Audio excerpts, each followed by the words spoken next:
Assurance of salvation as if someone who lacks or doubts has not looked forward to the next life and is concerned more with this one. How would you see assurance in the light of Calvin saying all Christians doubt, and also in view of the Ordo Salutis? And we're going to pay close attention to the Ordo Salutis here. There's no messing around with the Ordo Salutis. Okay? Right? Right. We don't play with the Ordo Salutis.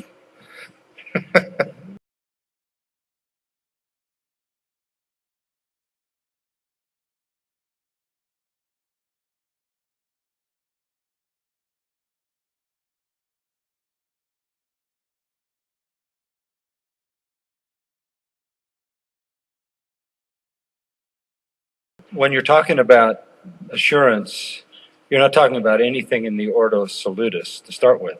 You're talking about the believer's personal confidence. You're not talking about security. You're not talking about perseverance. You're not talking about the eternality of salvation. You're talking about whether or not the believer experiences that sense of that reality of salvation.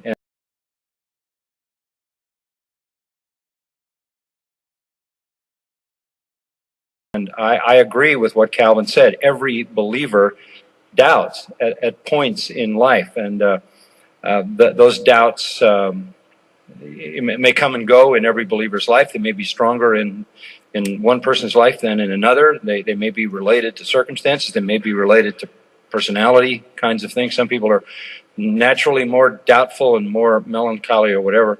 But all I was saying was that Peter gives testimony to the fact that the testing of faith produces assurance, because then you know your faith will stand.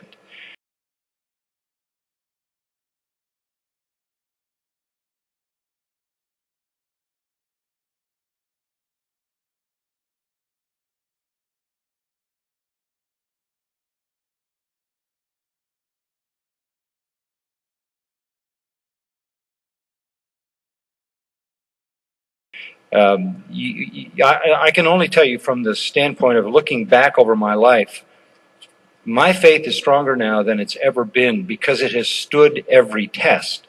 When you have the largest disappointments you could possibly have in life, when they come in and tell you your wife has broken her neck and fractured C2 and C3, and your son has a tumor, and those kinds of experiences, there was absolutely the opposite of what you might expect in faith. Faith was elevated immediately. There was a great grace poured out, strengthening of faith, the strength. I found myself, when they told me that my wife was airlifted after a fractured neck, and I didn't know all the details, I sang hymns all the way to the hospital.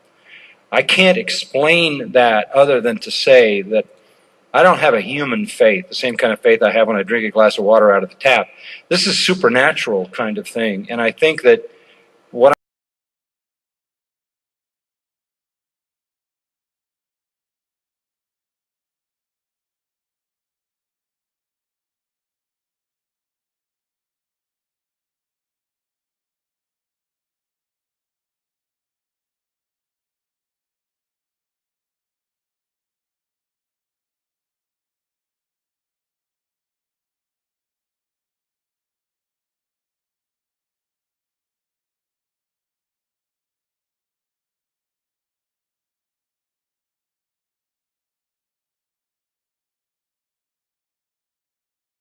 I'm talking about assurance, I'm talking about the development of enough evidences in life of trials in which faith literally grows and is strengthened, that diminishes the times of doubt and gives you a greater and greater assurance. All I was saying was that sometimes when persons lack assurance, it's because they haven't suffered enough to have a tested faith. And that tested faith is what assures the believer. That's Peter's whole point there.